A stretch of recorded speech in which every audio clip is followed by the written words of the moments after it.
Continuing through my favorites of 2011, I posted at the website today, aarondicer.com, my favorite 41 movies of 2011. I'm not going to list them for you here, you can check that out at the site. However, I did want to draw attention to a few movies that I feel like are enough under the radar that I might want to give them a little bit more of a push just to encourage you, if you haven't seen them, to see them. I call them my Have You Not Seen list, and there's 5 of them.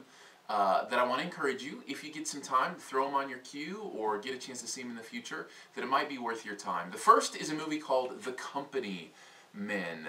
Tommy Lee Jones, I think Ben Affleck in it as well, and a really interesting look at kind of the modern financial crisis from an angle that I hadn't seen before. Now, anytime you mention modern financial crisis, you might think, boring. This is far from boring. It's a very compelling story, and really, honestly, anytime I get the chance to see Tommy Lee Jones on screen, I'm gonna take it, because he is captivating. I love him as an actor and love every performance he's in. He's so understated, yet hilarious, yet seemingly passionate. Just love his performances. The Company Men is one that I would encourage you to see. Another one's called Warrior, just recently out on DVD, and this is one that you may not see because it looks just kind of like a fighting movie.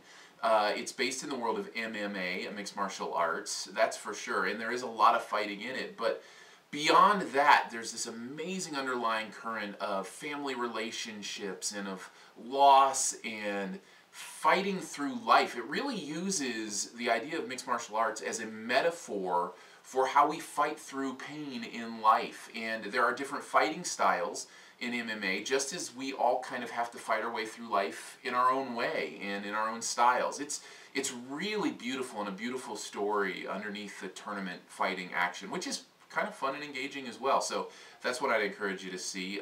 Rango is one, if you missed, that I'd encourage you to check out. So beautiful.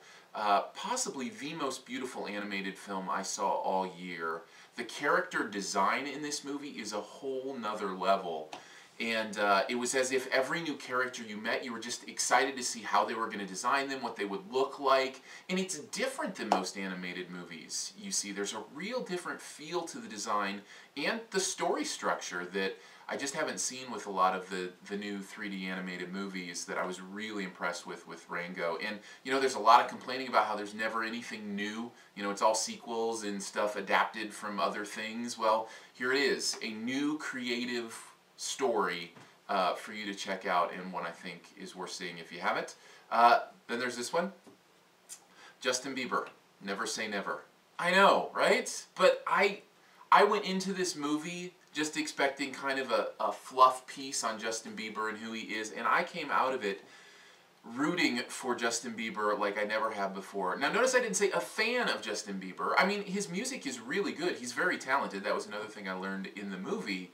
But beyond that, rooting for him to succeed through what has been an incredible meteoric rise to stardom, that's hard to do. That level of fame, that quickly, that young, is hard to come through unscathed, and it was a really interesting look at how the adults in his life are trying to do their best, at least according to what they showed in this movie, to walk him through this time and come through the other end a normal person. And you've seen it so many times before with young superstars that it's hard to do. You know, you look at Michael Jackson and how difficult that process was for him and how it warped him. You know, his social abilities as an adult, at least that you would see, you know, from the media side. But he was so talented. I really see a lot of Michael Jackson and Justin Bieber, both the immense talent at a young age and the quick rise to fame and how that's going to affect him. So just crossing my fingers that he can make it through. And the movie itself was so well done and managed to speak to me in a way I wasn't prepared for. And finally, a movie called Win Win. One of my favorite movies of the year, and yet as I tell people about it, it's as if they've never heard about it. Paul Giamatti is the star, who I love him anyway, but the real star for me is this kid in this movie that the movie centers around coming into their lives.